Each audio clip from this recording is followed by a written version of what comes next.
Hello! Hello again mga friends, mga kasama. Good evening sa lahat. Nag-i-improvise po tayo ng lighting kasi nakita ko, napansin ko last time yung ilaw sa taas nakakasilaw. So I hope maliwanag nyo po nakikita. Alright. Naghintay-hintay tayo ng konti, baka may dumating pang mga manonood. Anyway, this is Saturday. Iba siguro basis sa visitation, sa Bible study. Pero still po, I would like to continue po yung ating topic kanina all about resurrection. Right? So, kanina na-discuss po natin several things. Before that po, meron tayong gawain bukas po sa Timog. Again, magla-live po tayo. Live streaming. And then sa hapon po, dyan sa Bicol, Mabalacat area po, nag-start po kami dyan ng hapon ng 3:30 p.m. So yung malapit po dyan and would like to join us po, you are most welcome na sumama po sa ating Bible study. Ang Sunday po natin, whole day po yung ating mga activities. It's Bible study lang sa mga pinupuntahan ko po. Walang program, walang bahay na entertainment, kundi pure Bible study po yan. At sa mga dumadalo po, pagka dumalo, ibig sabihin, interested po sa study. Walang ibang motive, walang ibang inaasahan. Of course, ang fellowship po, natural naman yan eh. Ang fellowship po natin is fellowship po sa study ng Word of God. So again, yung atin pong topic is about the resurrection. Kanina po, diniscuss natin yung Genesis 2:17. Isa po natin yung mga important items, yung 3, yung knowledge of good and evil. Tatapusin po natin yan ngayon. Then, yung death. I hope po yung death po maliwanag na. Maliwanag na sa atin. Pag sinabing death po sa Genesis 2:17, hindi po yun physical death. Alright? It refers to the spiritual death. Kaya nga po, unti-unti nating maliliwanagan yan. Dahil nga po, pagka ating nanatili do sa traditional belief, hindi na tayo nag-grow sa learning. Especially nowadays, kamukha na sinabi ko, very rich po ang ating source ng information dahil sa advent po ng internet. And, of course, yun pong ating patuloy na focus at reading po ng Bible, hindi dapat na mawala yun kasi yun ang final authority natin. Mula po sa Bible, diyan po natin pinifilter lahat ng lumalabas sa information kung ito ay consistent sa ating nakita sa scriptures. Sapagkat lahat naman po nakasentro dyan eh. So again, topic po, number 1, again, as a recap, ang Genesis 2:17, ang klase ng death po doon, hindi po yung physical, but it is a spiritual death. Kasi nga po, yung analysis natin ng Genesis 2:17, yung 3 of the knowledge of good and evil, hindi pwede pong i-interpret yun ng literal. Right?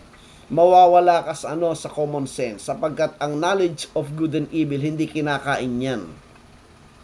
Hindi po kinakain yan. It was used po as a metaphor. A type or symbol of something. Okay? Ginamit yung it na naman. Yung it, again, hindi po literal na kinakain yung knowledge of good and evil. Okay. Micah Joy, thank you so much for watching. Saka nakakita ng knowledge of good and evil kinakain. Diba? Yung kwento ko nga, yung joke la, ayaw ko kung joke to, totoo. Yung isang estudyante raw, sa mga nakarinig na po, ulitin ko lang, dahil yung mga magulang ay no read no write, hindi nag-aral, pinagsisikapang pag-aralin itong bata. Itong bata may kalokohan sapagkat gusto niya makakuha ng extra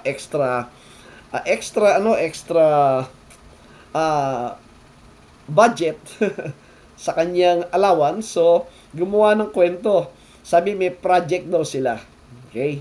Bibili daw sila ng ng pronoun, ng noun, ng verb, ng adjective, ng sentence, paragraph. Siyempre, wala namang alam ang mga parents, so nagbigay.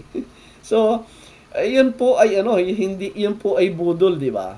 So, hindi mo pwedeng kainin yung knowledge of good and evil. So, it shows po, yung it po doon, kamukha ng pinakita natin, ito ay ang meaning po ng it doon ay you receive, you take the words of God. Di ba sa Ezekiel, nakita ko po yun, tsaka sa Sa Revelation 10, si John kinain yung aklat. Sa Ezekiel o Jeremiah, kinain yung words. So, ibig sabihin, when you hear something, you entertain that and receive at pinaniwalaan mo yon, you eat it, kinain mo yon, right? So, yun po yung sense doon. So, bibigyan ko po ngayon ng emphasis, yung pong knowledge of good and evil na nagdulot po ng spiritual death sa kanila. Right? Okay, define muna natin, ano ba yung good at saka evil na sinasabi sa Genesis 2:17? At alam po niyo, kamukha ng ating nasumpungan, itong nakikita natin sa Genesis, these were all given po in a manner po ng prophecy. Kamukha ng ating sinasabi, pag prophecy po yan, it was given po in symbols and signs. Good evening kay Anro Santa Maria. Thank you for watching. Nandyan tayo ulit sa inyo bukas. Alright. So, yung good and evil po, ang dapat mag-define, hindi tayo, kundi yung salita ng Diyos through the revelation binigay kay Apostle Paul ng ating Panginoon. Pansinin niyo po, ang sabi po ng Bible, ang sabi po ng Biblia patungkol po kay Apostle Paul, the purpose of calling po ni Apostle Pablo outside of the 12 is this reason and purpose. Ang sabi ng Ephesians 3:1, for this cause I pull the prisoner of Jesus Christ for you Gentiles, ang sabi. And then sabi sa 2, if you have heard of the dispensation of the grace of God which is given me to you wards sa Gentiles, tayo po yun. Then sa verse 3, how that by revelation He made known unto me the mystery, ang sabi niya. As I wrote for in few words. So yung mystery po, the mystery po again, ang definition po ng mystery is previously hidden truth. Yan po yan. Good evening po kay Jay Santa Maria. Thank you for watching.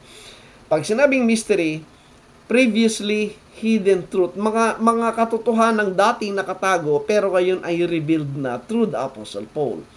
At ang sabi doon, yun ay pinagtiwala sa kanila yung salitang dispensation po. Ibig sabihin is stewardship. Okay? Pagtitiwala yon ng grace of God. The message, yung revelation ng katotohanan na yun. Then sa 3, alright, ibinigay ito, and then the good thing, sinulat po ni Paul how that by revelation He made unto me the mystery as I wrote for in few words. 4. When you read, sabi niya, kailangan basahin mo yan, siyempre. When you read, you may understand my knowledge in the mystery of Christ. Pag sinabing read po, ibig sabihin, pag binasa mo yan, pinapaniwalaan mo yan, na yan ay galing mismo sa Diyos. Ito'y isinulat ng mga apostol, mensahe, galing po sa Panginoon niya na kanila isinulat. Yan po yung meaning ng inspiration eh. The words of God mismo, ginamit ang mga tao na isulat po yung kanyang salita by means of speaking and by means of reducing it into scriptures or writing. Yan po ibig sabihin. And then, ang sabi po sa verse 5, ito po yung napakahalagang gusto niyo makita niyo sa 5. If you have the Bible, sundan niyo po sa Biblia, Ephesians 3:5.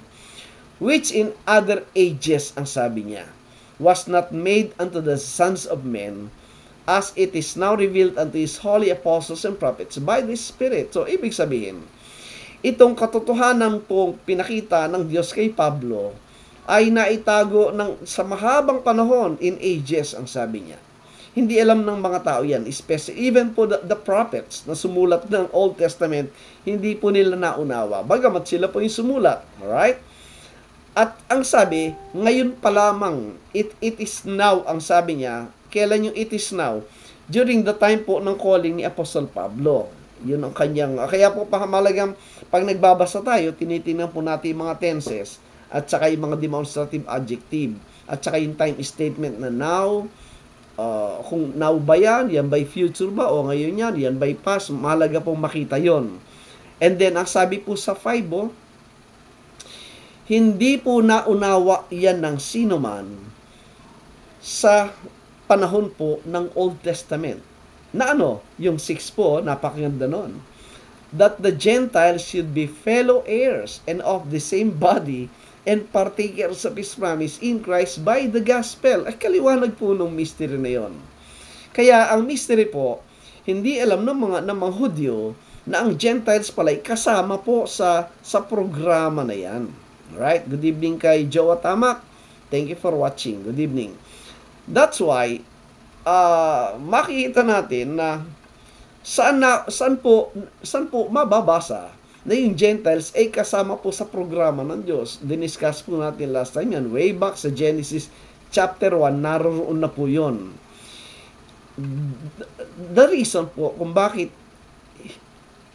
nakasulat po yung mga salita na yan, kaya mali po yung mga hyper-dispensationalist, yung mga dispensationalist, lahatin na natin yan, na ang sabi ng marami dyan, yung daw mystery kay Pablo, hindi raw nakasulat sa Old Testament. At ibinigay lang itong revelation, dito pa lang sinulat kay Paul yung revelation ng mystery. Sa kanilang private interpretation na yung mystery nakatago mismo sa Diyos. Ibig sabihin, hindi pinapakita. That's wrong. Papakita ko po sa inyo. Ito pong Ephesians 3:1, kaya maling-mali po yung ikaw ay hahawak sa yung private interpretation, sa yung wisdom kasi mabubutata ka. Ang sabi po dito sa Ephesians 3:2, if you have heard the dispensation of the grace of God which is given me to you word. Sa mga dispensationalist and even sa mga preterist na Israel only, ay mabubutata po sila sa sinabi ni Pablo at sa makita nating kinonfirm ni Apostle Peter. Good evening kay Pastor Larry dyan sa Palawan. Thank you so much for watching. So, maliwanag po yung misteryo na naitago ay itong dispensation of the grace of God. Alright? Titingnan natin ngayon kung totoo yung sinasabi ng mga dispensationalist at yung ignorance po ng mga Israel only na itong mga Gentiles ay sa mga hindi raw kasama yung Gentiles. Hindi ka naman nagtataka, ba't naging misteryo kung di kasama yung Gentile? Alright? Ang sabi, yung Gentile daw na tinutukoy ay belong do sa 12 tribes. Di ba binabasa yung pagtataka at yung amazement ni Paul na nakatago na yung Gentiles ay kabahagi pala. Kung yan ay 12 kasama sa 12, hindi misteryo yun. Di ba? Hindi dapat misteryo. Pero, and again, we take the authority ng Word of God. Pag sinabing Gentiles, these are people na hindi kasama sa tribo, sa physical or biological family ng nation Israel. Good evening kay Brother Warren Magpantay Manso. Thank you for watching. Now, again, itong mystery, ito yung dispensation of the grace of God. Titingnan natin ngayon kung totoong sinasabi ng mga dispensationalist na hindi nakasulat yan sa Old Testament. Good evening kay Edna Alpuerto. Thank you for watching. Alright. Tanungin natin si Apostol Pedro. Yan. Sa 1 Peter, tingnan natin maigi. And from here po, maunawaan nyo na talagang itong revelation kay Paul ay very unique in the sense na ito po'y naitago in the Old Testament even among the prophets. Though, sila po ang sumulat, pero hindi po nila naunawa. Tingnan nyo po, 1 Peter 1:9. Alright? Ang sabi ng 1:9, receiving the end of your faith, even the salvation of your souls, verse 10, of which salvation the prophets, alright, these are the Old Testament men of God, the prophets have inquired and searched diligently. Right? Sila'y naghahanap, nagtatanong ng mga bagay patungkol sa kaligtasan at maliwanag sa kanila na yun ay who prophesied of the grace that should come unto you. Right? Ibig sabihin, yung grace na tinutukoy ni Pablo, na ito'y patungkol dun sa first century audience. Pag sinabi pong you, yung you po, yung mga kausap mismo ni Peter during the first century, to be exact. Right? At ang sabi, ang patotoo ni Apostol Pedro, itong mga prophets in the Old Testament, right? Sila ay nagbigay ng prophecy concerning the grace that should come unto these believers. Now, alam po nyo, whenever you read a certain prophecy, almost 100%, pag yan ay prophecy po, it was written and given in a form of signs or metaphors. Metaphoric language ang ginagamit pag yan ay prophecy. Alright? Kaya ulitin ko, ang sabi ni Peter, of which salvation the prophets pertaining to the Old Testament prophets have inquired and searched diligently, who prophesied of the grace that should come unto you. Yung maliwanag po yun.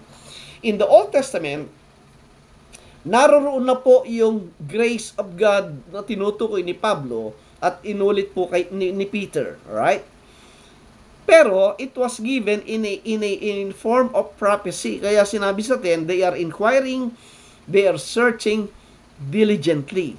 Kasi po hindi nila maunawa because it was given po in form of signs. Tingnan niyo 11. Para makita po natin na hindi po tayo gumagawa ng kwento, binabasa natin. Ano sabi ng 11? Searching what or what manner of time. Look at this. The Spirit of Christ which was in them. Yung Spirit of Christ naroon po sa mga prophet. Ibig sabihin, binigay po sa kanila yung inspired word of God. Right? Yung lahat ng naisulat at sinabi ng mga propeta, galing po yun sa Diyos sapagkat yung Espiritu ng Kristo ay nasa sa kanila. At pansinin nyo, question, what is the manner na ibinigay po yung prophecy tungkol sa grace that should come to this first century believer? Ayun po nakalagay, the Spirit of Christ which was in them did signify. Ayun po yung signify. Inulit ko lang po kanina yan. Pag sinabi po yung word na signify, paano maintindihan yan? Kukunin nyo po yung root word. Nalagyan lang po ng suffix eh. Ang root word po niyan ay sign. Yung prophecy po, all the pronouncement that belong to the coming of the grace in the first century ay present na po sa writing sa Old Testament. Kaya lang po, it was given in a signs, in a symbolic language, sa metaphoric language. Ganun naman po yung manner ng prophecy. Nabang sabi, when it testified beforehand the sufferings of Christ. Ano yung it? Sino yung it? And the glory that should follow. Ayun po, complete yun, no? The suffering and the glory that speaks of the messianic ministry, yung kanyang sacrifice sa cross, yung kanyang resurrection, ascension sa heaven, at yung kanyang reigning and coming in glory, that was all fulfilled doon po sa first century. Maliwanag po yan. Kaya lang po, yung mga prophets sila po yung nagpa-prophesy ng mga katotohanan na yan, hindi po nila lubos na unawa yung 12, tinan nyo. Sumunod na verse, anong sabi ni Peter? Unto whom it was revealed that not unto themselves. Nai-reveal po yan, sabi, pero hindi sa kanila. Hindi do sa mga propeta. Kanino na-reveal? Ayun po. But unto us, sino yung us? Yung first century audience that belonged sa time ni Peter. Alright? They did minister the things which are now reported unto you by them that have preached the gospel unto you which the Holy Ghost sent down from heaven, which things the angels desire to look into. So very clear po yung my friends. Nirefit natin yung ignorance ng mga dispensationalists na pag sinabing mystery, hindi raw nakasulat sa Old Testament. Wala raw nakakaalam. Alam niyo, mababaw pong unawa yun sapagkat maliwanag sinabi ni Peter, yung mga propeta, yun ay isinat yung tungkol po sa mangyayaring sufferings and glory. And that's the grace of God. Sabi kay Apostle Paul, but, sabi, it was not revealed unto the prophets. And the revelation came dito sa time ng mga apostle through the Apostle Paul. Yan po yung maliwanag dyan. So therefore, kaya pag binasa natin yung Genesis 2:17, alright? Babalikan natin para po maganda po yung inuulit-ulit para yung mga serious student maging clear sa kanila. Kaya dito sa Genesis 2:17, but of the tree of the knowledge of good and evil thou shalt not eat of it, for in the day that thou eatest thereof thou shalt surely die. Kung kukunin lang po yan ng physical at literal understanding, hindi lubusang maunawa ang katotohanan niyan. Right? Magkakaroon pa ng ng confusion. Why? Tingnan nyo. Ang sabi, but of the tree of the knowledge of good and evil. Ano ba yung knowledge of good and evil? Sabi, and thou shalt not eat of it. Huwag kang kakain ng halaman o puno ng knowledge of good and evil. Kung iisipin mo yan, common sense, hindi naman po kinakain yung knowledge of good and evil. Yung knowledge of good and evil, pinapakinggan yan, tinuturo yan, at inuunawa yan. Hindi kinakain niya. So therefore, consistent po yung Bible. Yung eat po dyan, hindi literal na kinakain, kundi pag sinabing eat, pinakita ko yung last time yan, na yan ay salita na kinakain o aklat na kinakain sa Revelation 10 at sa Ezekiel. Ibig sabihin, tinanggap niya yung salita, tinanggap niya yung unawa ng good and evil. Yan po ang ibig sabihin dyan. At mapapansin nyo, sa araw na kinain yon o sa araw na tinanggap yung unawa ng good and evil, namatay siya. Alright? Again, common sense po yan. Hindi naman po yan namatay physically. Alright? Anong nakakamatay sa physically sa unawa? Wala naman, di ba? Ang kamatayan tinutukoy po dyan, hindi po pwedeng physical sapagkat namatay, ang sabi ng Biblia, sa araw na kainin niya mamamatay siya. Hindi naman siya namatay sa araw na yon physically. Kailan siya namatay? Umabot nga ng 930 years si Adam eh. So, paano natin uunawain yan? Tayo ba ay magko-conjecture o kaya sinasabing mag-speculate? Hindi po pwede. Kasi we are talking of absolute truth. Pag sinabing absolute truth, dapat po merong matibay na evidence at foundation para masabi mong totoo yung pinapaniwalaan mo. This Genesis 2:17 po was indeed a truth na ibinigay, pero ang unawa po niyan makukuha natin sa Revelation kay Apostol Pablo. Pansinin niyo po yung Genesis 2:17 at babasahin natin po yung equal message and equal consequence ng kamatayan na tinutukoy dyan sa Genesis 2:17. Tingnan nyo. Doon sa Romans 7:9. Alright. Pinakita ko po kanina yan. Inuulit ko lang po for the sake ng mga first time. Baka may first time tayo. Romans 7:9 po. Alam nyo, hindi po aalis sa Romans 7. Makita nyo na po dito yung good and evil. Ang sabi ng 9, for I was alive without the law once. Ano ibig sabihin? Buhay daw siya nung wala pa yung law. Alright. But, ayun po yung but. Yung but po, kumisan negative, positive yan eh. But when the commandment came, nang dumating daw yung kautusan, sin revived. Hindi sinabing sin came. Ang sinabi, sin revived. Anong ibig sabihin? Yung sin daw ay nabuhay na maguli. Babasahin natin uli yan. Nung nabuhay yung kasalanan, ang sabi niya, and I died. Pansinin niyo po ang connection ng law, ng sin, at saka ng death. Ano po yan? Deadly combination yan. Pag nawala po yung isa dyan, magbi-break po yung power ng tatlo na yon. Kung wala po yung law, pansinin nyo, kung wala yung law o yung commandment, dead yung sin. So, pag dead yung sin, buhay siya. Alive siya. Pero dahil nga, dumating yung law, nabuhay yung sin, pumasok po yung death.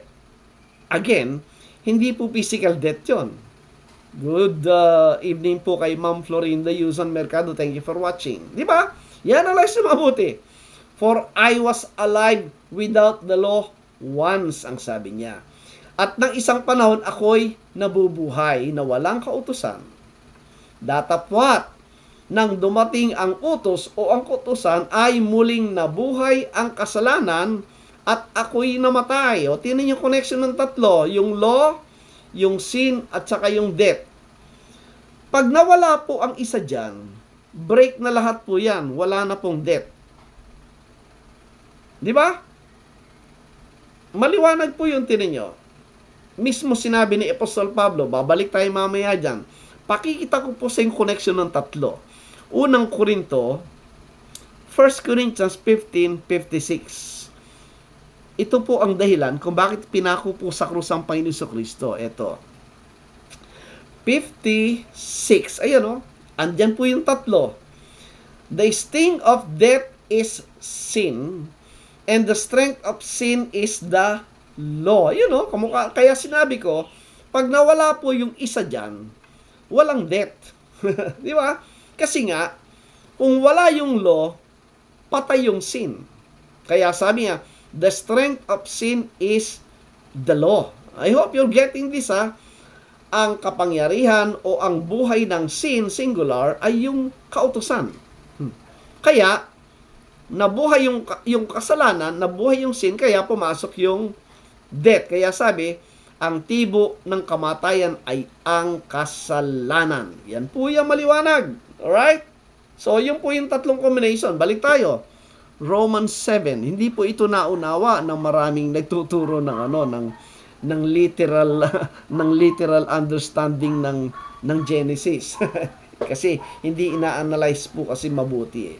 Ulitin natin 9. For I was alive without the law once, but when the commandment came, sin revived and I died. Pansinin nyo, yung nangyari pong kamatayan, nangyari in that day alone. Kailan?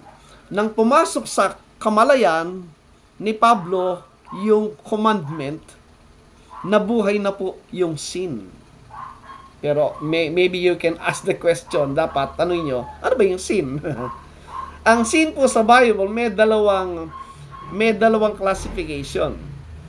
Pag nakita nyo po yung consistency ng singular sin, yan po yung reference, inuulit ko sa noun. Kasi reference po yan sa ating flesh. Pag nakakita kayo ng sins in plural form, yan po yung verb. Bakit verb? Kasi yung po yung ginagawa nung sin, singular, ng noun. Ang nagsasabi po kung ano yung sins, yung law.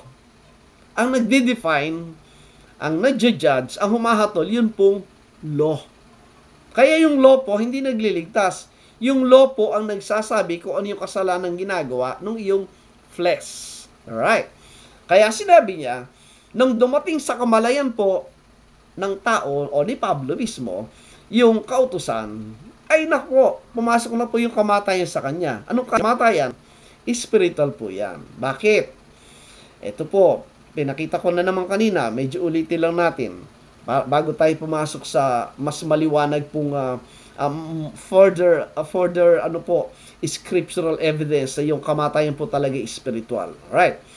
Greatest illustration po ang makita natin na nang naunawa nung pumasok yung knowledge of good and evil kay Adam at Eve, nagbago po yung kanilang behavior. Tingnan nyo.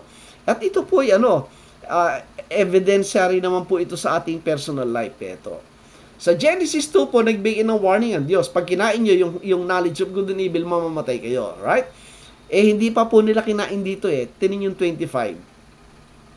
Sa Genesis 2:25, ang sabi, and they were both naked, the man and his wife were not ashamed. Alright? Hubad sila, yung lalaki at babae, pero hindi sila nahiya. By the way, bakit ba merong shamefulness? Bakit ang tao po'y nahihiya? Kasi, unang-una, alam niyang hindi sa karapat-dapat, kaya mahiyain. Pangalawa, may ginawang hindi tama. Kasama po yung shame sa guilt.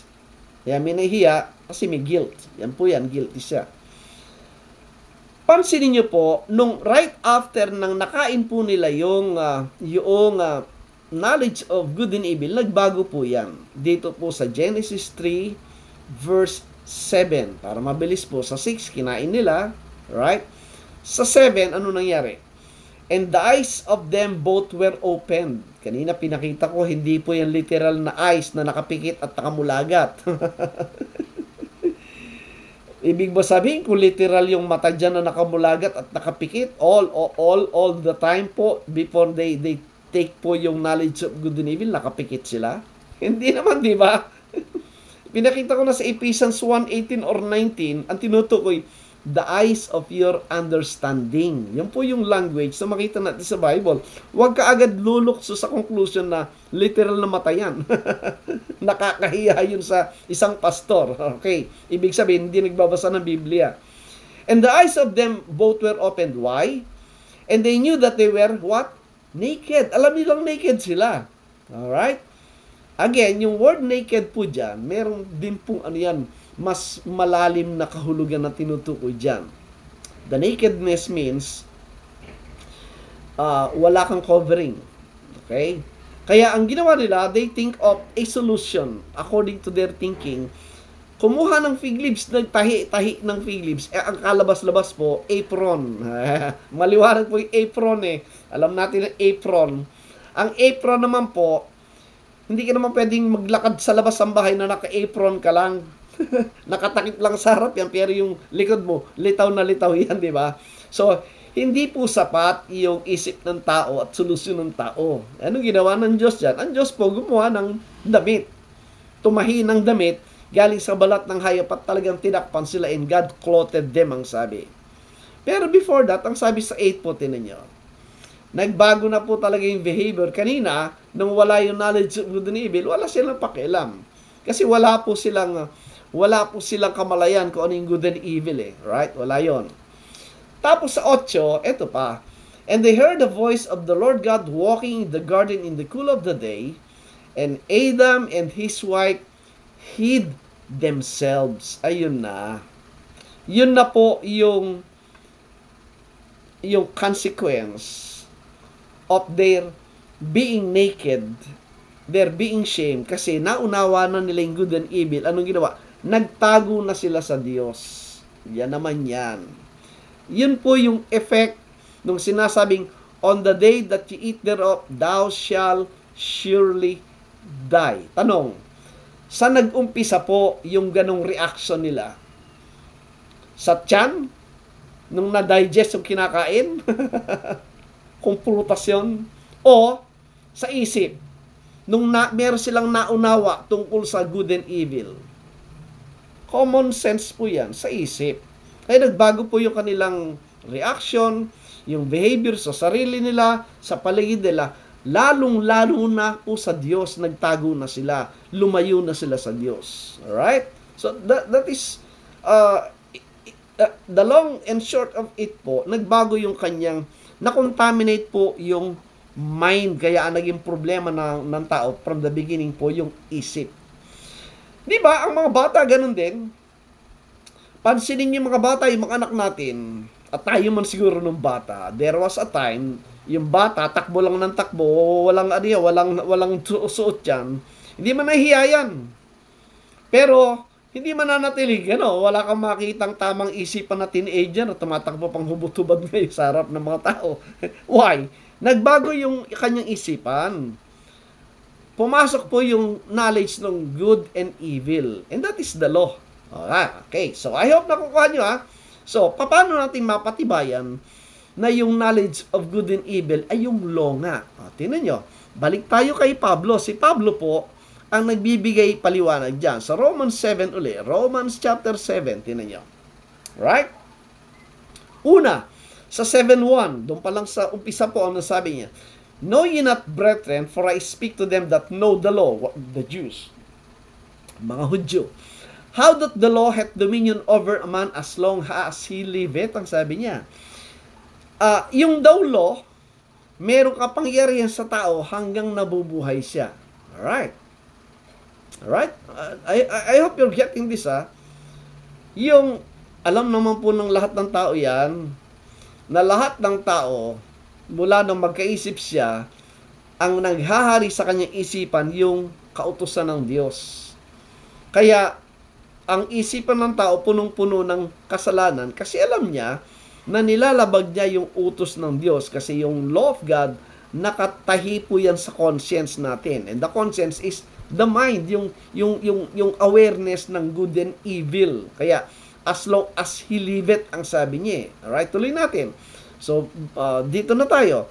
Romans 7, verse 5 po, tinan nyo. 7:5. Maunawa nyo po dito talaga yung good po yung law, ang evil po yung flesh kasi nandun yung sin.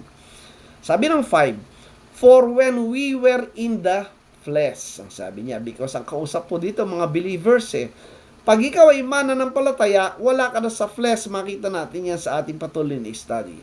Pero ikaw ay wala pa kay Kristo, ikaw ay nasa laman pa kasi ikaw ay carnal, natural man. Sabi niya, for when we were in the flesh, the motions of sins which were by the law. Sabi niya.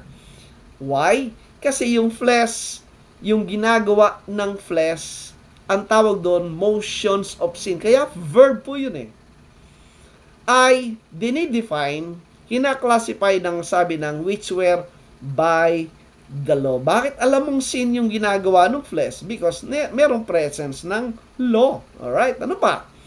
So, kaya sabi niya, did work in our members, yung members po yung flesh, to bring forth fruit unto death. Ayun po na naman yung tatlong combination, yung flesh, yung sin, at saka yung law. Alright? Yung flesh, yung law, at saka yung death produce many sins. Yun po yung sin, singular. Kaya, verse 16 ninyo. But now, ayun po na naman yung now. Now is a time statement during the time that the writer po ay sumusulat o yung speaker. But now we are delivered from the law. That being dead wherein we were held. Ayun po. Because of the law, Paul stated that they were dead. Because they were held by the law. Nakapailalim sa law, so sila'y patay. Anong klaseng kamatayan? Hindi po physical death yun. Ano ba? Spiritually dead people that they are hiding from God. They're so far from God. Wala silang life of God na tinutukoy because of the law. Ano pa sabi? That we should serve in newness of spirit and not in the oldness of the letter. Tingnan nyo, maigi po yan. Ano yung, bakit letter na? Yung 6 po, that we should serve in the newness of spirit and not in the oldness of the letter, because yung letter na tinutukoy po yung law, at yung law po identified at connected doon sa death. Ito pong 6 na ito, consistent yan hanggang mamaya makita natin, hanggang 2 Corinthians 3, makita natin yan. Right? Iniisa-isa lang natin. 7. What shall we say then? Is the law sin? Sabi niya. Kasalanan ba yung law? No, iba yung sin. God forbid, sabi niya. Nay, I had not known sin, but by the law. Yan. For I had not known lust, except the law had said, sabi niya. Kaliwanag po. Good evening kay mga parepchi. Thank you for watching. 7 po, hindi niya alam kung ano yung sin kung wala yung law. Kaya ang nagsabi kung ano yung sinasabi ay yung law. Alright? So, kaya kung may knowledge ka ng law, naturally, punong-puno ang isipan mo yung knowledge mo ng evil o ng sin na tinutukoy. Alright? Tuloy natin. Verse 8. Papansinin niyo po, itong binabasa po natin mga talata sa turo ni Pablo, consistent po lahat yan. Ang sabi ng 8. But sin, tingnan niyo po, singular sin. Mamaya makita niyo po mamaya kung ano yung singular sin na yon. But sin, taking occasion by the commandment, meron bang mabuting idudulot sa sin yung commandment? Ang sabi niya, but sin, taking occasion by the law, the commandment, wrought in me all manner of concupiscence, for without the law, ayun po, without the law, sin was dead. Ay kaliwanag po mga friends. Kung wala daw yung law, patay daw po yung kasalanan. Alright? Ano yun? Ba't patay? Anong kasalanan ng namatay kung wala yung law? Kasi nga, kanina pa natin binabasa, na yung buhay, yung power, yung strength ng sin ay yung law. Pag wala ang law, walang power yung sin. Dormant. Dead siya. Kamukha ng sinabi ng 8. 7, 8. Alright? 9. Ito na. Dumako na tayo sa binasa natin kanina. For I was alive without the law once, ang sabi niya. Nung wala na yung law, buhay siya. Anong klaseng buhay meron siya? Hindi po physical, but spiritual life. Yung tinutukoy dyan. But when the commandment came, sin revived. Ayun pong sinasabi. Nang dumating po yung kasalanan, nang dumating yung law, sabi niya, nang dumating yung kautusan, yung kasalanan ay nabuhay. Kanina ang sabi ng 8, nung wala ang kautusan, patay ang kasalanan. Di po ba? Pero kaya nang dumating yung 9, nung dumating yung kautusan sa kamalayan ni Pablo, nabuhay ngayon yung kasalanan at yun ang nagdulot ng kamatayan kay Pablo, which is spiritual death po ang tinutukoy. Pag sinabing spiritual death, napahiwalay sa buhay ng Diyos because of the conflict between the law and sin. Alright, ngayon, sabi ng 10, and the commandment which was ordained to life, sabi niya, at yung kautusan na dapat ay sa ikabubuhay, pero sabi niya, I found to be unto death. Imagine, sabi niya. Yung kautusan dapat magbibigay ng buhay, ay nagbigay ng kamatayan sa akin, ang sabi ni Pablo. Bakit? 11. For sin, yun na naman po yung singular sin, taking occasion by the commandment, ito yan, deceive me, and by it, slew me. Yung sin, ang sabi niya, dahil sa buhay, sa presence ng kautusan, dinaya ako, at pinatay ako, ang sabi niya. Again, question, anong klaseng kamatayan yan? Physical or spiritual? Common sense po yan. Spiritual death ang tinutukoy because ang medium ng death ay yung sin. Right? Ang medium ng sin, ng death yung sin, because yung sin nabuhay dahil sa law. Yung tinasabi doon. 12. Tingnan yung 12. Wherefore, the law is holy, and the commandment holy, and just, and good. Yun po yung knowledge of good. Knowledge of good and evil. Ang good part po, yung law, as Paul was saying. And the evil, makita natin. 13. Was then that which is good, inulit niya, was then that which is good made death unto me? God forbid. But sin, yun po yung contrast ng good. Ano yung contrast ng good? Evil. Anong evil? Yung sin. Alright? Again, hindi pa natin nakita yung sin na yan. Kung ano yung sin na yan, singular. That it might appear sin, working death in me by that which is good. Yun pala. Yung sin, gumagawa sa kamatayan na nasa kanya sa pamamagitan ng good. Ano yung good? Yung law. Ano yung sin? Yun ang evil. Kaya yung knowledge of good and evil nagdulot ng kamatayan. Pero kamatayan po hindi physical, spiritual. Alright, tuloy natin. That sin, singular na naman, by the commandment might become exceeding sinful. Kaya yung pong commandment hindi magliligtas. Yung nagtuturo ng kaligtasan ay sumunod sa kautusan, bulag yun. At malayo sa katotohanan sapagkat yung kautusan po ay lalong nagdidiin, ipinapakita kung gaano karumi at makasalanan yung sin na sinasabi. Alright? Ano yung sin? Ito. 14. For we know that the law is spiritual. Ang law po is spiritual. But I am carnal. Ano yung carnal? Flesh. Sold under sin. Yun po ang problem. Yung flesh po natin, alipin. You have this language po ng sold under sin. Nasa unawa po yan ng slavery during that period. Kasi meron pa pong slavery that time eh. Pag pinagbili ka, yung master mo, yun ang amo mo. So, sundin mo lahat. Hindi ka pwedeng tumanggi kahit anong gusto niya kasi pag-aari ka niya. In that sense, ganito po ang ginamit na statement ni Paul na yung tao po ay alipin ng sin. Alright? Kaya yung hindi makakatanggi po yung flesh dun sa sin. Kaya magsasabi kung ano yung kasalanan, yung law. Alright? Tuloy natin. 15. Ito na. For that which I do, I allow not. For what I would, that do I not. But what I hate, that do I. Naintindihan natin yan. Yung gusto nating gawin, hindi natin magawa. Pero yung ayaw nating gawin, yun ang nagagawa natin. Totoo ba yun? Yes, that is the battle between the good and the evil sa yung mismong katawan. Yung sin, which is the flesh, and the good, which is the law, in the mind of every people. Alright? Palaging naglalaban yan. 16.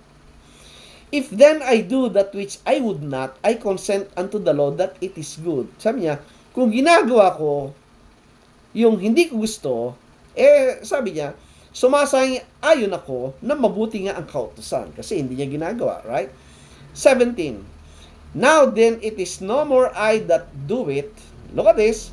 But sin that dwelleth in me. Sabi niya, kung kaya ngayon hindi akong gumagawa nito, kundi ang kasalanang tumitira sa akin. Alright? Saan nakatira yung kasalanan? Sa bahay? Sa hotel? Sa kondo? Basahin natin. Saan nakatira yung sin na tinutukoy ni Pablo? 18. For I know that is in me, open and close parenthesis, that is in my flesh, ang sabi niya. Maliwanag. Yung singular sin na tinutukoy, yun po yung flesh. Kaya, pinapakita dito, yung good thing, yung good po, that pertains to the law. Ang evil po, yung flesh, yung sin mismo. Kaya, tuloy natin. 19, no? For the good that I would, I do not. Yung good, which is the law in the mind, in the conscience of every man. But the evil, which I would not, that I do. Yung evil po is the flesh. Kalaban palagi ng flesh yung law. Because the flesh is carnal, yung law po is spiritual. They are always fighting each other. Yun po yung good and evil. Okay? 20, inulit niya. Now, if I do that I would not, it is no more I that do it, but sin that dwelleth in me. Alright? So, maliwanag po yun. Yung gusto niyang gawin, hindi niya gawa. Yung ayaw niyang gawin, yun na nagagawa niya because nananahan sa kanyang kasalanan. Ang sabi, 21. Ano sabi ng 21? I find then a law. Sandali po, tinitar ko yung relo ko. Baka sumobra po tayo sa oras. Nag-start tayo ng 7:30. It's already 8. It's 10 to 8. Maaga pa po. 7 po tayo nag-start pala. Matapos tayong 7:30. Sundan po nyo. Maganda may Bible kayo hawak. Look at 21. I find then a law that when I would do good, evil is present with me. Hindi po ba yun yung knowledge of good and evil? Yung knowledge of good, yun po yung law. Thou shall not do this, etc., etc. Pero yung pong flesh, ang tendency po ng flesh, binaviolate po yung law. Kaya, sinabi, yung law, binuhay yung flesh. At nang nabuhay yung flesh, pumasok po yung death. Kasi, yung flesh continue to multiply sins. Because nagpo-provide po ng information kung ano yung sins, yung pong law. Alright? Kaya, nakita po natin maliwanag yan. Kaya, ang problema ni Pablo, ang sabi po sa 21, for I delight in the law of God after the inward man. Nasa mind, good yung law, sabi niya. But, 23, but I see another law in my members, yung law ng kanyang flesh. Ano yun? Warring against the law of my mind. Yun, nag-aaway yung flesh at yung mind. Why? Kasi nga po, yung flesh is carnal, yung mind po ay spiritual. Alright? And bringing me into captivity to the law of sin, which is in my members. Yung po kaliwanag. Yung sin po, kasi nananahan sa flesh. At mismong si Pablo, sinasabi niya, tinatalo siya nung sin. Powerful yun eh. Kaya ang sabi sa 24, "O wretched man that I am, who shall deliver me from the body of this death?" Ang sabi niya. Anong death na tinutukoy? Yung law. Yung kanyang flesh, yung sin sa flesh, the law and the sin, the good and evil, bring forth what? Death na tinutukoy. Kaya lang, ang provision nagligtas sa kanya, yung 25. Meron siya nakita na "I thank God through Jesus Christ our Lord. So then, with the mind I myself serve the law of God, but in the flesh, the law of sin" na tinutukoy. Napansin niyo po, in this manner of Paul's exegesis, yung sinabi niya, maliwanag po yung knowledge of good and evil dyan. Yung law ang good, yung sin po ang evil, at nung nabuhay po yung law, nung nagkaroon ng law, nabuhay po yung sin. Sapagat ang sabi niya sa 8, "But sin, taking occasion by the commandment, wrought in me all manner of concupiscence. For without the law, sin was dead." Kung wala daw yung law, patay daw yung kasalanan. That is why, this will give you po more understanding na ano ang nauna na nag-exist, yung sin o yung law. Pag gumagamit ka ng sarili mong unawa, siyempre yung law. Kasi yung law nagsasabi ko na yung sin. Yan ang isip ng tao. Pero yung revelation ng Diyos, sinabi kay Pablo, hindi. Nauna po, nag-exist yung sin. Tingnan nyo, Romans 4. Sandali, hanapin ko kung tama. Romans 5 pala, 13. Ayun, Hindi mabuti po, 5:13. Romans 5:13. "For until the law, sin was in the world." Nung wala pa yung, sapagat ang kasalanan ay nasa sanglibutan, hanggang sa dumating ang kautusan, sabi niya. Ano ibig sabihin? Nauna po yung sin. Bago pumasok yung law, saan natin makikita yon? Nasaan ba yung sin? Ano ba yung sin? Hindi ba yung flesh? Tama? Babalik ka sa Genesis 2, anong nauna?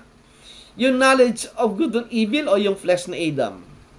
Yung flesh na Adam na naked. Diba? Nauna yung sin, which is the flesh. Nang dumating yung law, anong nangyari? Nabuhay yung sin. Bulitin natin yon. Diba? Nauna yung sin bago dumating yung law. At ang sin po, dinefine yung flesh mismo. Diba? Nandoon na yung flesh, nandoon na yung sin, pero sabi niya sa Romans 5:13 pa rin, "For until the law, sin was in the world." Wala pa yung law, nandoon na yung sin. But sin is not imputed when there is no law. Pero yung kasalanan, hindi ibinibilang na kasalanan kung walang kautusan. Therefore, in the mind of Adam at that time, wala sang iniisip na kasalanan kasi wala yung law, wala yung good. Kaya sinabi yung kasalanan ay patay. Walang power kay Adam yung sin at that time. Walang power yung kasi patay yon.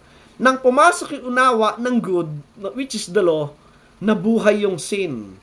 And it bring forth death po doon sa isang tao. Yun pong sinasabi ng Biblia na napakaliwanag po niyan, mga kaibigan. Tama?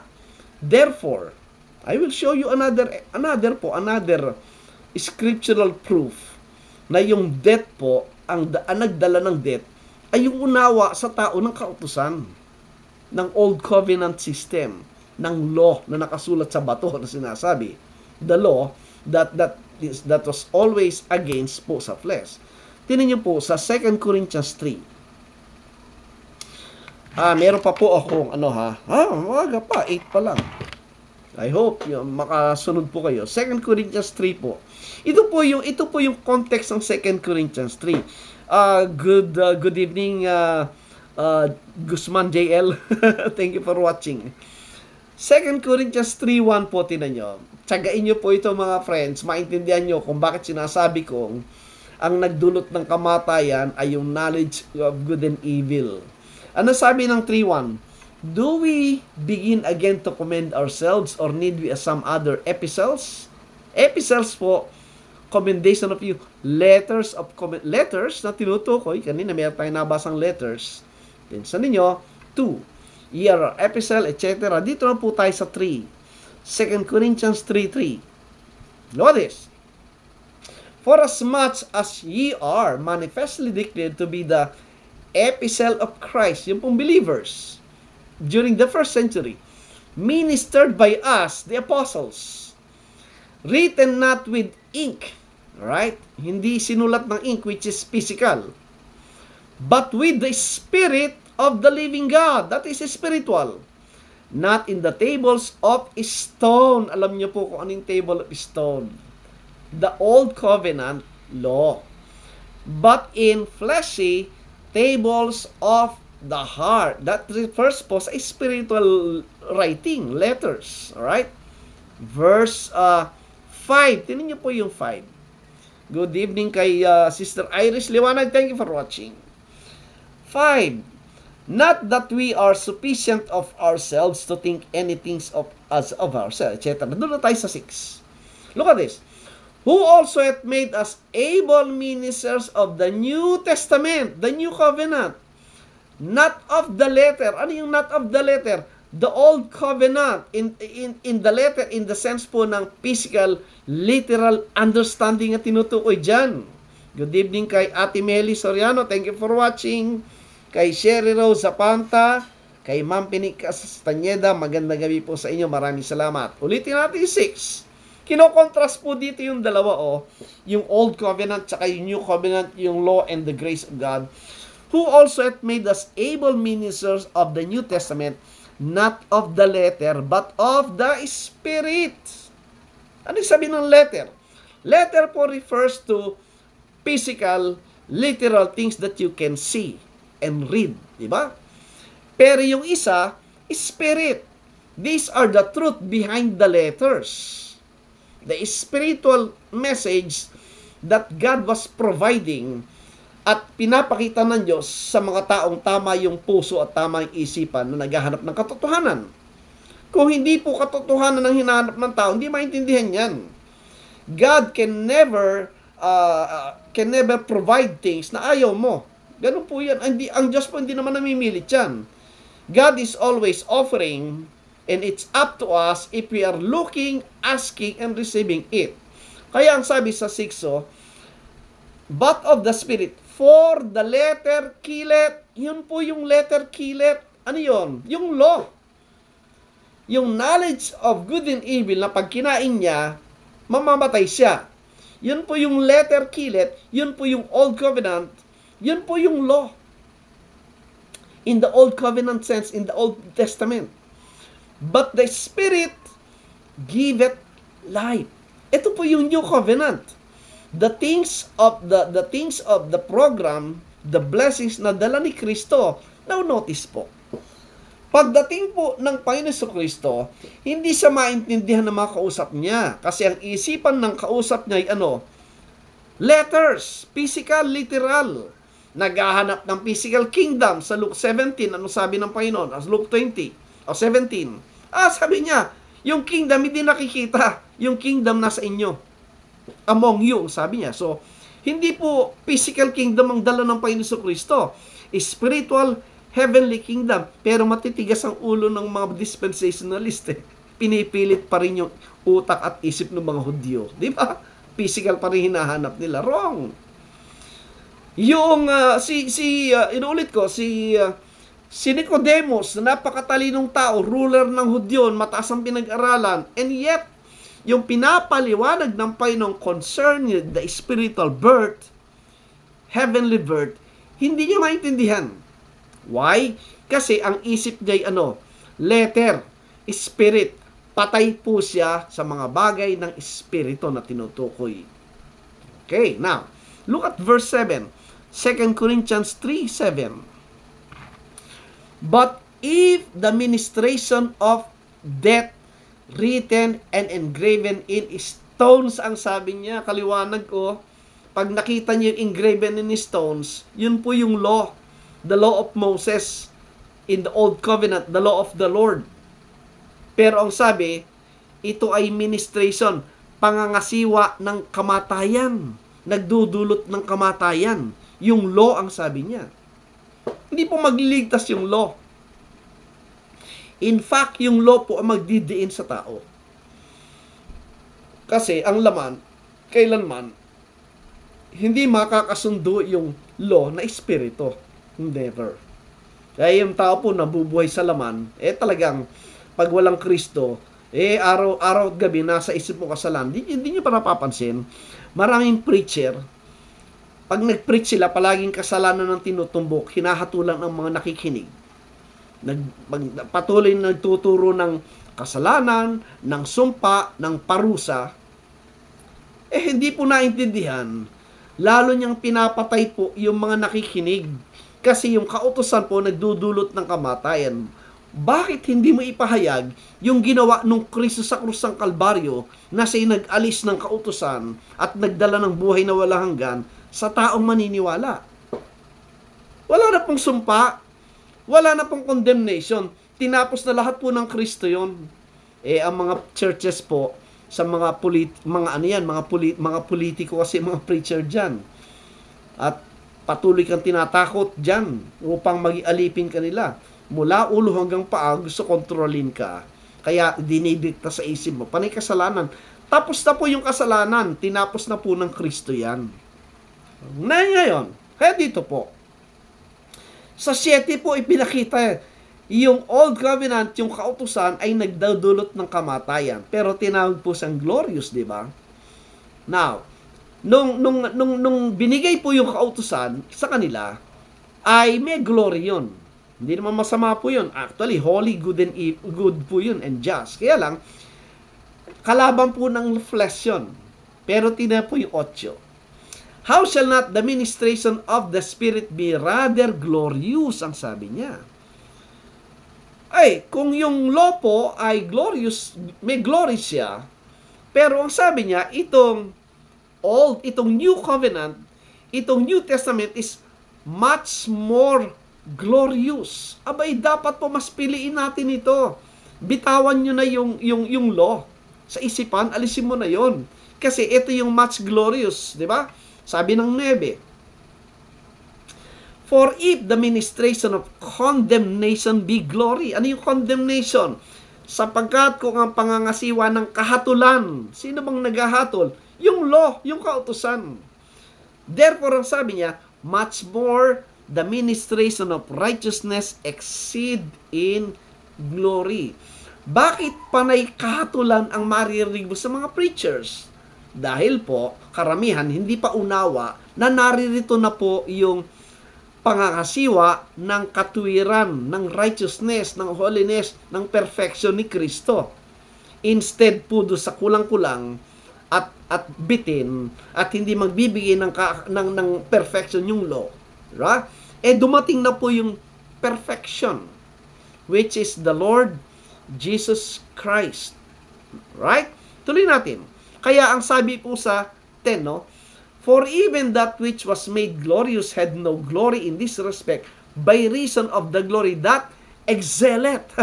Yung sumasagana, kalwalhati ang sumasagana, yung meron tayo ngayon dito sa New Covenant. Again, ang problem ng maraming nasa religion, ibinabalik ka, ikinukulong ka doon sa sumpa, doon sa kahatulan ng Old Covenant, kaya hindi maunawa, makita yung glory that excelleth ng New Testament because of the Lord Jesus Christ. Yan po yung problema ng maraming relihiyon. Good evening kay Wilfredo Villegas at kay Michelle Domingo. Thank you for watching. Tuloy natin.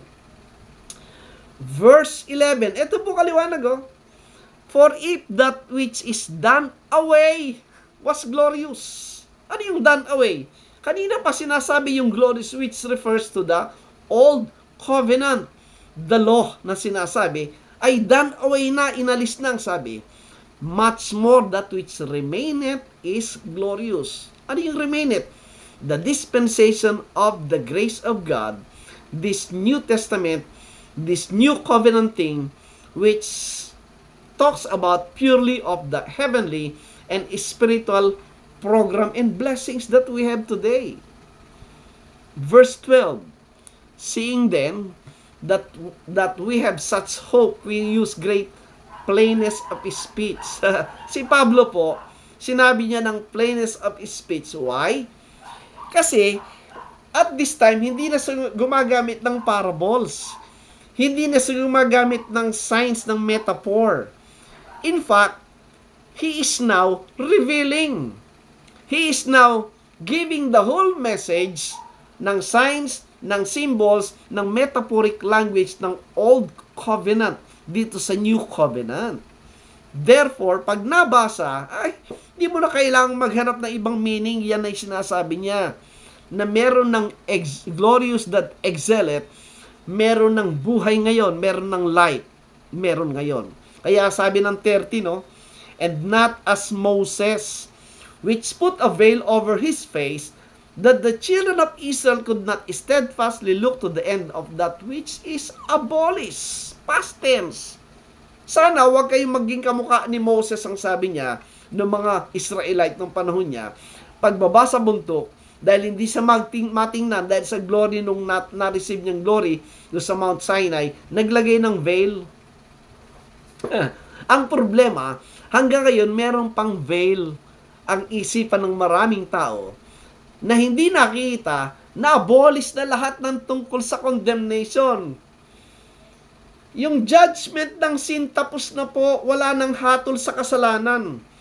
In fact, wala nang condemnation ngayon. What we have today is reconciliation, because all things po that refers sa judgment, all things that refers sa judgment ng sin, ng death, and everything po was already fulfilled by the Lord Jesus Christ. The problem po, yung mga religion hindi. Isinisiksik sa tao, yung sumpa, yung parusa, yung kahatulan, tapos na po yun.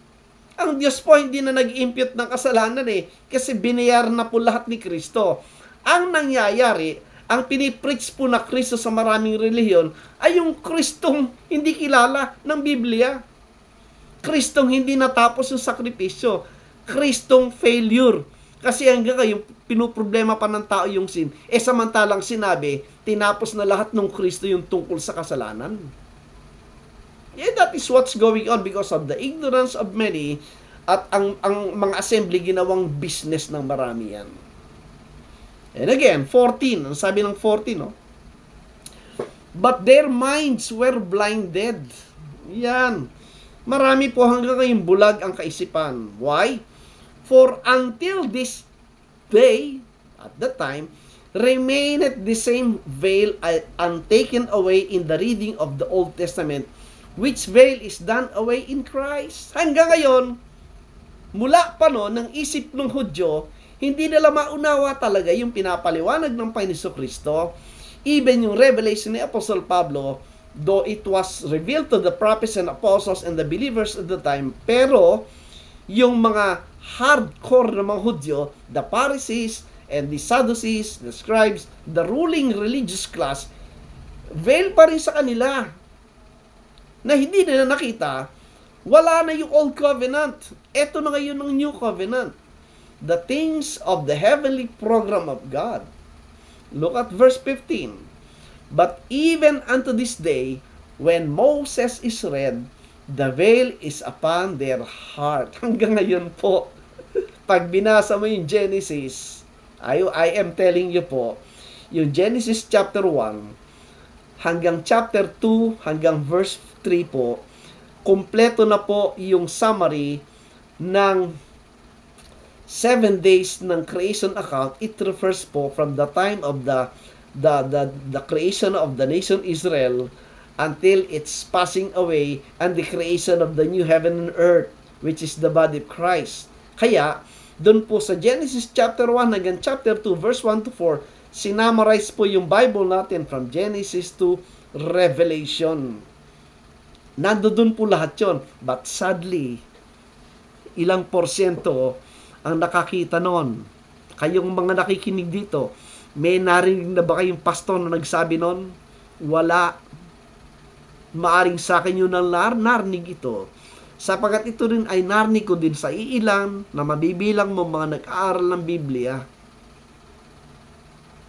Kaya, alam nyo, you miss a lot of things, a lot of good spiritual treasure coming from the words of God if you remain po na nakikinig lang sa mga teachers na hindi nila alam talaga kung anong tinuturo nila.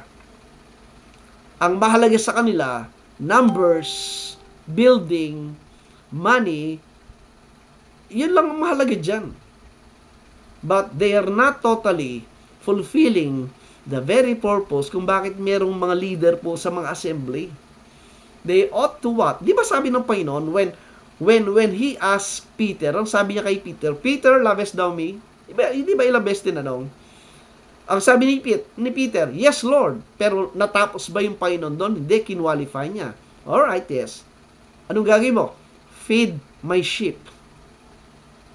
Ilang beses tinanong, Peter, lovest thou me? Yes Lord. Hindi kinwalify ng Panginoon. Peter, feed my lamb. Feed my sheep. Ano ibig sabihin ng feed? Anong papakain mo? Pizza? Hotdog? Ano? Anong papakain mo? Literal na pagkain? No. Anong papakain mo? Salita ng Diyos. Learning. Teaching. Kaya up to teach dapat yung nagtuturo. Para yung mga nakikinig lumago, and at the same time, yung nagtuturo na fulfill niya yung very purpose kung bakit ikaw ay sinasabing tinawag ng Diyos. For what purpose? Yan po yung mahalagang tinatanong natin sa ating sarili. How far, how deep po, ano yung amount at volume na nakita natin sa teaching ng Word of God? Gaano na ang level nun? Yun ang problem. The problem po, pag ang leader, pag ang sistema ng religious assembly ay nakafocus lang sa physical things, wala, tapos ka, tatanda ka, mamamatay ka sa relihiyon na yan, you don't even know, baka hindi mo nga na-receive yung salvation eh. Baka hindi mo nga alam bakit anong ginawa ni Kristo sa cross of Calvary. That's a problem. At mananagot po tayo lahat doon, di po ba? So I was showing po sa inyo na up to this time, veil po ang nasa isipan ng mga tao. Yung paring law, yung old covenant. Nandoon pa rin sila sa condemnation, sa tribulation period, yung tinatawag na Satan, na demons, etc.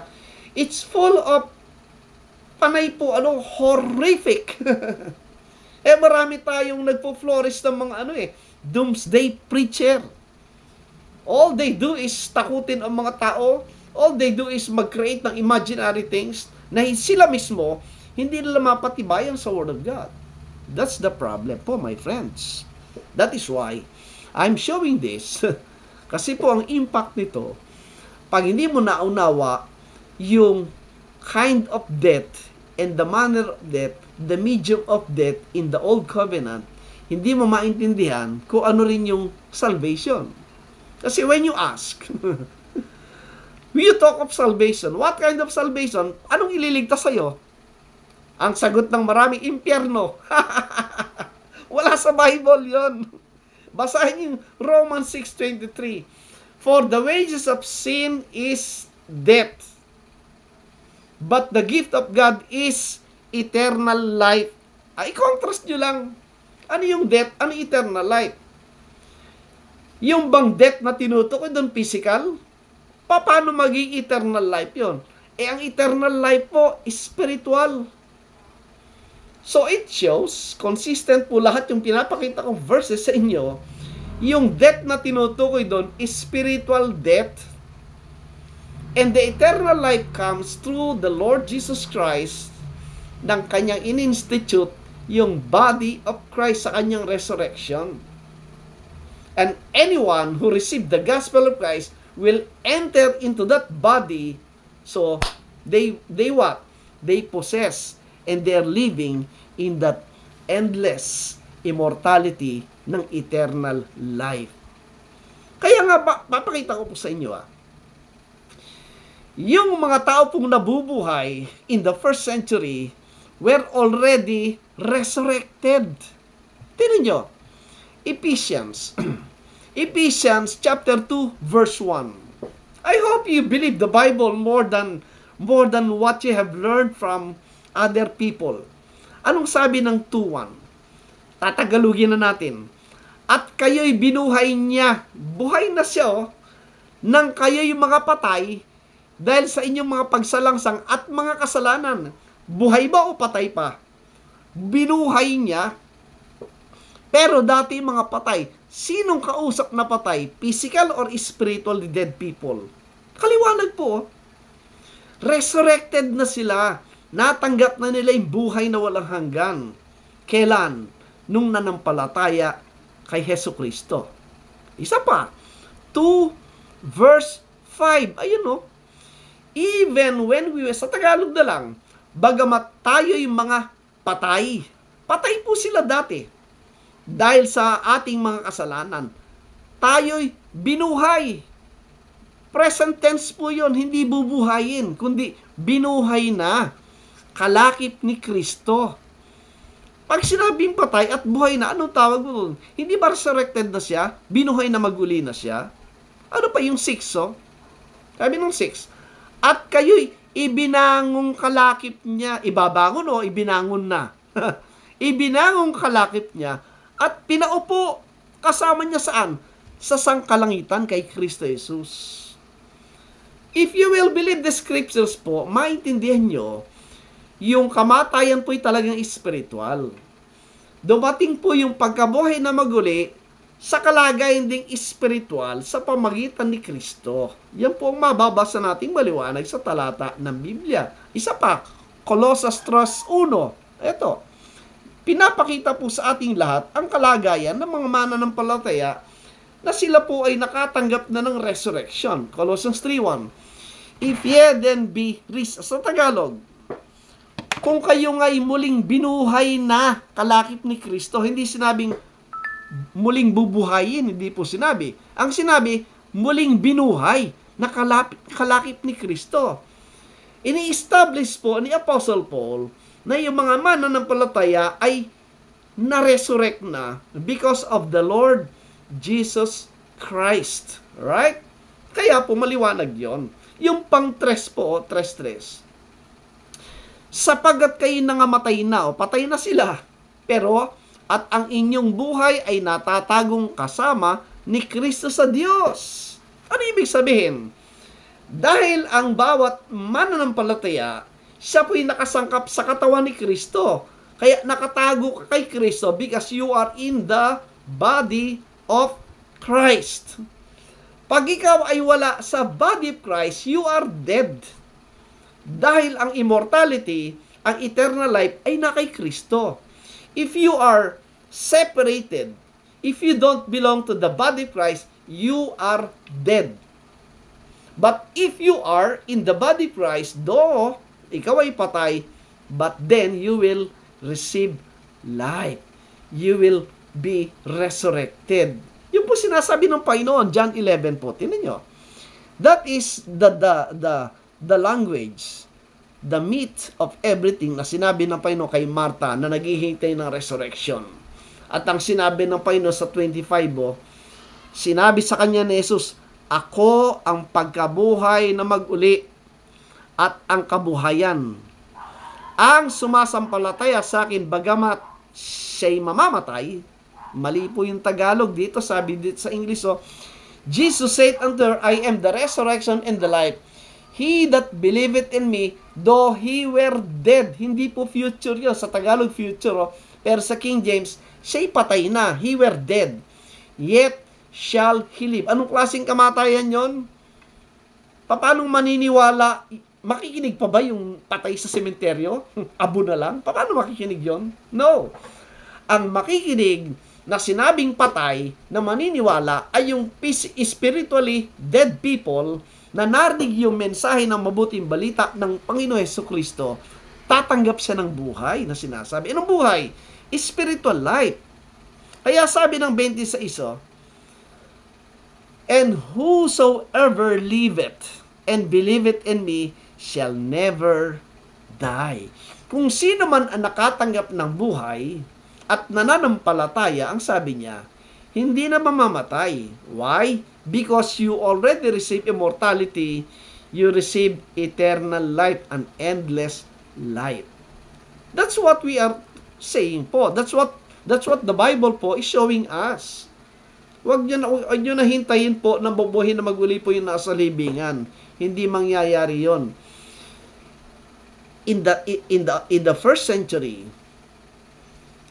and even today, ang quickening, ang pagkabuhay na muli, ang resurrection ay nagaganap ngayon. Why? Good evening kay classmate Emily Miguel Reyes. Thank you for watching, at kay Neil Likin. Ito po, tinan nyo. 1 Corinthians 15. Ito po ang sabi tungkol sa Panginoon Hesukristo sa 15:45. Ayan po, oh. Pansinin niyo po maigi, bakit sinasabi kong nangyari na po yung pagkabuhay na maguli at patuloy pong nangyayari ngayon? Ito. And so it is written, the first man Adam was made a living soul. The physical man, the first Adam in Genesis, which was a type, a figure of the last Adam. The last Adam was made a what? Quickening spirit. Si Christ po yan. Yung Kristong sabi niya ay ginawang espiritong nagbibigay buhay. When you say quickening spirit, nasa progressive tense po yan. It continue to give life. And that's the Lord Jesus Christ in the form ng quickening spirit. Good evening kay Brother Calvin Heron. Thank you for watching. Therefore, kaya nga po, yung mga naghihintay ng physical, bodily coming of Christ, dako po, ang layo po ng unawa nun, yung po imagination, kuha lang sa kwento ng Disney movies. Yung Kristo po, before the incarnation, nasa spiritual state. Nagkatawang tao. Tapos namatay, tapos nabuhay na maguli. Sa isipan ng marami, yung nag-resurrect na katawan na yon, yun pa rin yung dadating. No, hindi na po. Ang dadating at dumating na po, ito, quickening spirit na siya. Oh. Kasi kung wala pa po yung Kristo, walang espiritong magbibigay buhay. Di mo ba? Ganun po yung sense ng makita natin. That's why, dito sa 46, tinan niyo po, howbeit, that was not first which is spiritual, but that which is natural, and afterward, that which is spiritual. You see the contrast ng natural at saka spiritual? Yung natural, yung po yung spiritual things ng Old Covenant. Right? And even the incarnation of Christ for that purpose. Afterward, ang sabi niya, we are not talking anymore of physical or natural. But what?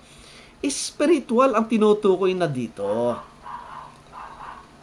Kaya, tinan niyo po, kulang sa pagbabasa talaga pag di naunawa. Yung Luke 24 po, makita natin sa Luke 24. In Luke 24 po, ito yung time ng resurrection ng Panginoon Jesucristo. Maybe some other people, o tinan mo, yung nag-resurrect na Christ may katawan. Teka muna, bago ka mag-conclude, basahin muna natin. In Luke 24, sinabi dito, in Luke 24, when the Lord po nakita nila, nag-resurrect, what happened? Alright, ang sabi, sa Luke 24 verse 37. Ito. Okay, ang sabi dito, but they were terrified and affrighted and supposed that they had seen a spirit. Alright? Anong oras na po? Meron pa tayong 5 minutes. Sana makuha natin. So, nung nag-resurrect si Christ, nakita nila Sa isip nila, espiritu yon. Alright? Makita niyo po dito yung discussion dito at definition at yung in-explain ng Panginoon. Sabi ng Panginoon 38, "And He said unto them, Why are ye troubled, and why do ye thoughts arise in your hearts?" Bakit ba kayo naguguluhan? Okay. At nagtatalo-talo kayo. 39. Ito, kasi nga, sa isip ng mga apostol, espiritu yung nakita nila. Pero kinorek po sila ng Panginoon sa 39. Anong sabi? "Behold, my hands and my feet, that it is I myself. Handle me, and see." O, hawakan niyo ako, sabi niya. That is physical. Anything that you can touch, anything that you can see is visible, physical po yun. Kaya dinefine niya, kinontras niya. "For a spirit hath not flesh and bones, as ye see me have." Ano ibig sabihin niyan? Yung resurrection ng Panginoon in the bodily form is still part pa po yan ng incarnation, that God incarnate in the flesh. Though, siya po yung nag-resurrect dito from the dead, alright? But we are talking po is still physical pa. Pero yung sabi kanina, quickening spirit. Kaya ang antimano, nagko-conclude yung marami doon sa Acts 1:19 na nyo.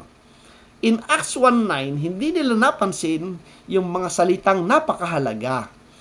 Sila, nagdwell lang po yung marami doon sa Acts 1:10. Tinan nyo. "And while they beheld steadfastly toward heaven as he went up, behold, two men stood by them in white apparel." Samantalang tinititigan nila yung langit, habang siya'y lumalayo, may dalawang lumabas na mga lalaki, mga angels. 11. Anong sabi? "Nagsabi naman kayong mga lalaking taga Galilea, bakit kayo kayong tumitingin sa langit? Itong si Jesus na tinanggap sa langit mula sa inyo, ay paparitong gaya rin ng inyong nakitang pagparoon niya sa langit." Babasa yung 10 at 11. O tingnan mo, babalik yung Panginoon sa bodily form, kung anong nakita nila umakyat na katawan, yun ang babalik muli. Kaya marami po yung naghihintay ng bodily coming ni Christ. Pero hindi, nakalimutang binasa yung 9. Ayun yung 9, no? Ano bang nakita nila? "And when he had spoken these things, while they beheld, he was taken up."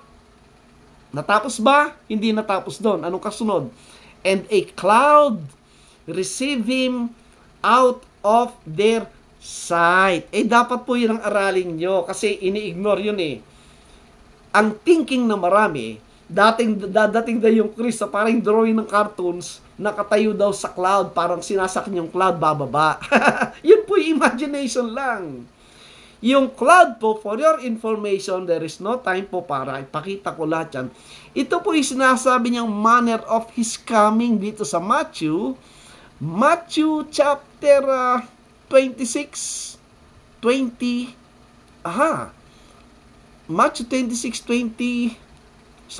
Matthew 16, I should say.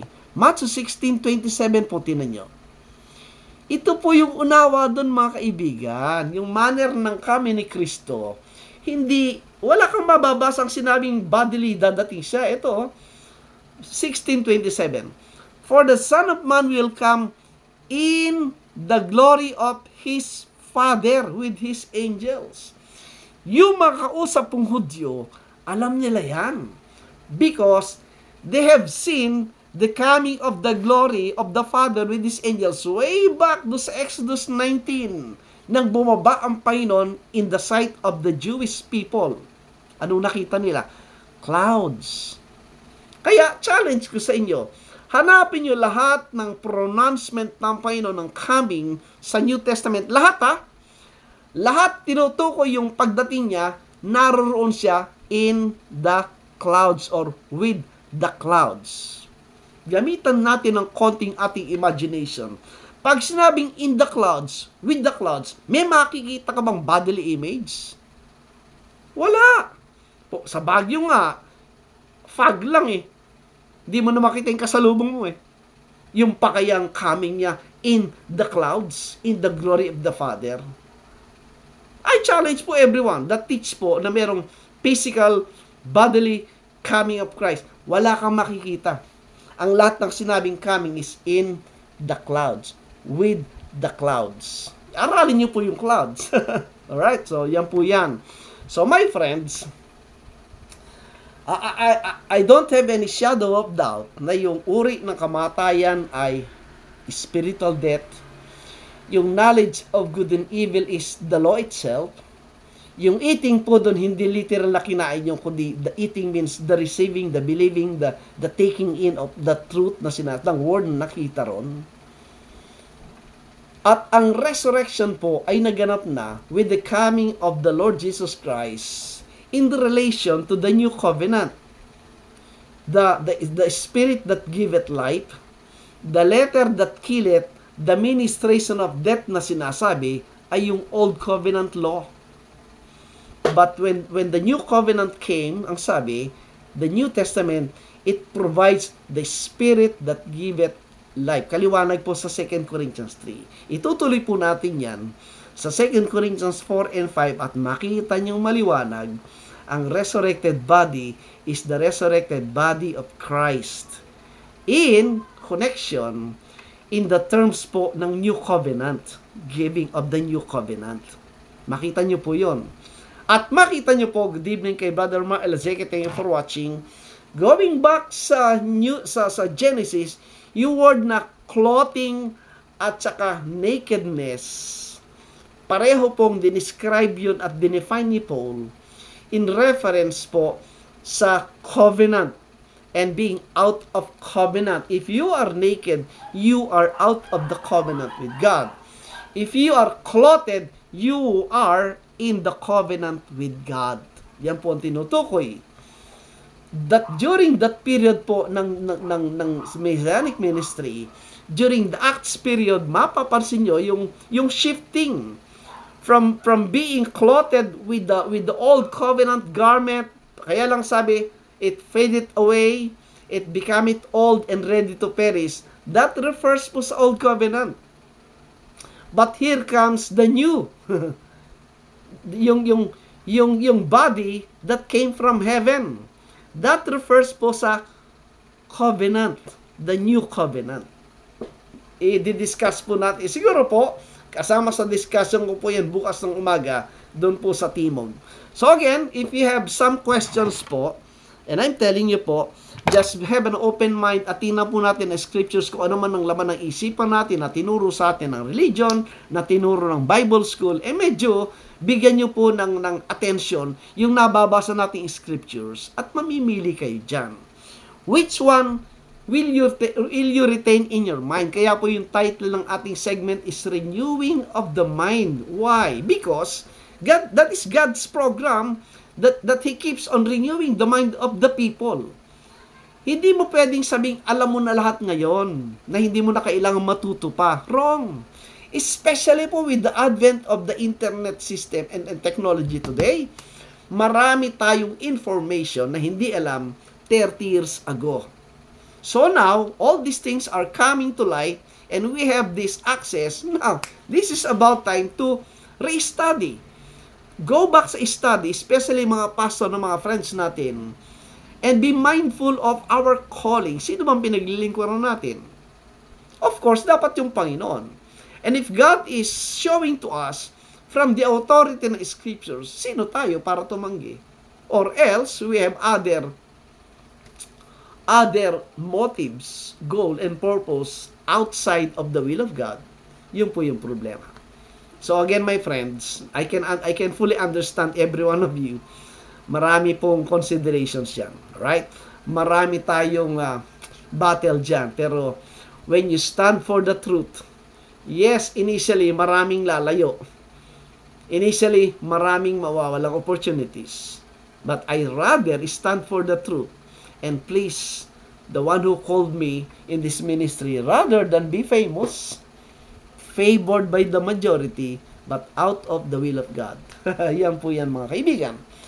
Good evening kay Brother Harvey. Thank you for watching. Sorry po sa mga na-offenda because this is the way po I am teaching. Ito po yung passion ko kasi. Kaya ang testimony ko po, 30 years ago, ganito pa rin po hanggang ngayon. Yung zeal, yung passion, yung boldness, yung emotion po nandun. Kasi nakita ko po totoo lahat ito. Because I am the one po, yung unang nakinabang ng truth na ito. in all aspect po ng aking reading and study, na sinasabi ko ng malawak-lawak na rin at marami na rin ako naikot. But at this time po talaga truly, this preterist manner of understanding the scriptures po, talagang maliwanag po yan. Consistent yan sa lahat. History, context, and the grammar of everything na nasa Bible, it's all coming into to a natural flow of the truth na pinapakita ng Diyos sa atin po. So again, thank you so much.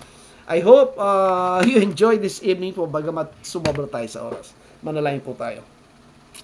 Ama, maraming salamat sa kabutihan, Panginoon, sa buhay na pinagkaloob mo sa amin.